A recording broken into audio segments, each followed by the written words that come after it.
기원전 1290년, 배경은 이집트. 제사장 이모탭은 파라오의 여인 아낙수나문과 연인 사이입니다. 이들은 미래 도중 파라오에게 발각되자 아낙수나문은 자결을 하죠. 도망친 이모탭은 자살한 아낙수나문을 부활시키는 위식을 치르다 파라오의 군이 돼 메자이들에게 다시 잡히게 되죠. 그의 승려들은 혀가 뽑히고 산채로 미라가 되었으며 이모탭은 이집트 최악의 형벌인 훔다이 형을 받게 되죠. 이렇게 산채로 미라가 되는 형벌을 받은 이가 부활하면 재앙과 함께 이집트가 피로 물든다는 전설이 있죠. 그로부터 636년 뒤 도서관 사서 이블린은 오빠 조나단이 훔친 유물을 보고 유물의 주인을 만나러 갑니다. Any last requests, pig? Yeah, loosen the knot and let me go. Yeah, man! Of course we don't let him go! And if you cut him down, we will give you 10%. 50%! 20. 40! 30. 25! Deal. 그녀는 카이로 교도소 소장 하산과 거래를 해 사형 직전에 오코넬을 구하는데 그가 갖고 있던 유물이 그녀가 연구하던 고대 이집트의 것이기 때문이었죠. 이블린 덕분에 목숨을 구한 오코넬. 보답하는 마음에 이블린 일행을 비밀의 도시로 안내해주기로 합니다. 그런데 비밀의 도시로 가는 이들은 이들만이 아니었죠. 저명한 이집트 학자 앨런 박사와 오코넬을 배신한 베니가 가이드를 하는 미국인 원정대, 그리고 비밀 결사대 메자이들이 이들을 몰래 지켜보고 있었죠. We're about to be shown the way. 보선을 원하는 이블린의 원정대와 보물을 원하는 미국인 원정대, 서로 경쟁하듯 비밀의 도시를 탐사하기 시작합니다. 이윽고 도시에 도착한 이블린 일행은 이모탭의 관을 발견하고 Death will come on swift wings to whomsoever opens this chest. 미국인 원정대는 죽은 자의 책을 발견하죠. 그런데 그날 밤 이블린이 호기심에 죽은 자의 책을 읽는 바람에 저주받은 이모탭이 깨어나고 말죠. 이 사실을 모르는 원정대는 각자 원하는 것을 챙긴 뒤 카이로로 돌아갑니다. 그런데 일식이 일어나고 하늘에선 불덩이가 떨어지고 메뚜기 떼가 공격하는 등 재앙이 일어나기 시작합니다. 이모탭은 베니를 노예로 삼아 그의 장기가 담긴 유물을 가져간 사람들을 차례로 찾아갑니다.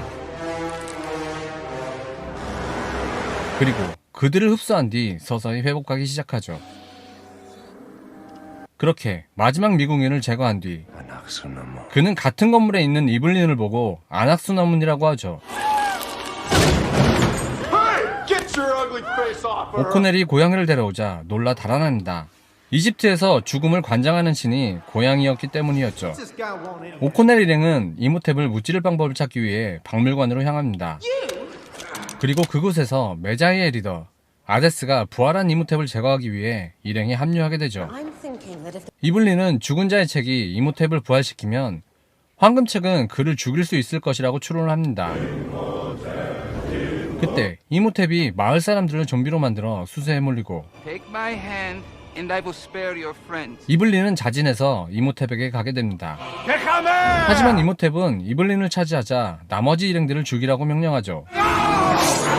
이렇게 간신히 살아남은 오코넬 일행. 1차 세계대전 때 공군이었던 버나드 대위를 찾아갑니다. Winston Havelock at your service, sir. 그들은 버나드 대위의 비행기로 비밀 도시로 날아가는데 그때 이들을 본 이모탭. 모래폭풍을 일으켜 비행기를 추락시키죠. 그렇게 버나드 대위는 추락으로 죽게 되고 비행기와 함께 사막에 묻히게 됩니다. 한편 피라미드로 들어간 이모탭.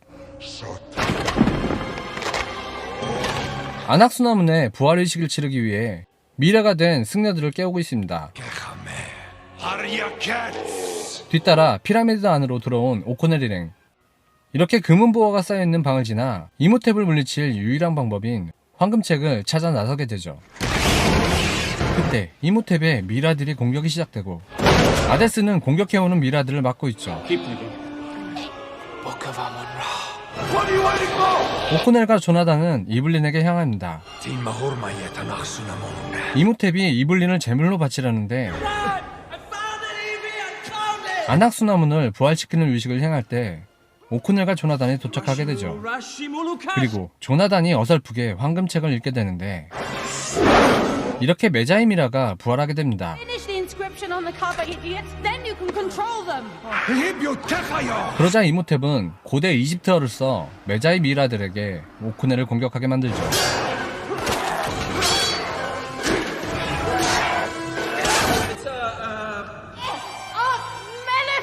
그렇게 미라들에게 당하려는 찰나, 그때 이블린의 도움으로 황금책이 주문을 읽게 되고 메자이 미라들에게 안악수나문을 제거하라고 명령을 하죠. 이렇게 부활하라고 이블린을 쫓아다니던 안악수나문, 메자이 미라들에게 살해당하게 되죠.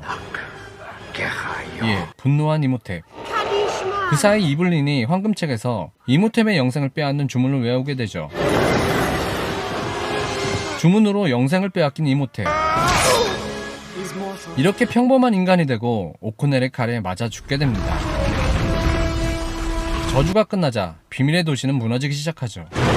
베니는 피라미드에서 보물을 훔치다가 미라에 갇힌 채 식인풍뎅이들에게 둘러싸입니다.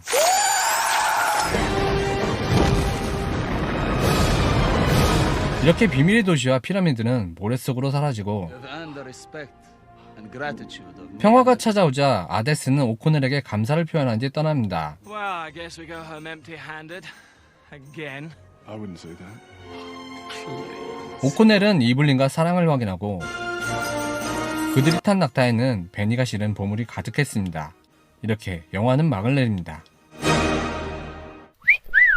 전형적인 클리셰를 받는 영화지만 이집트 미라 영화의 클리셰를 만든 게 미라라고 생각한다면 대단한 영화가 아닐 수 없을 것 같습니다.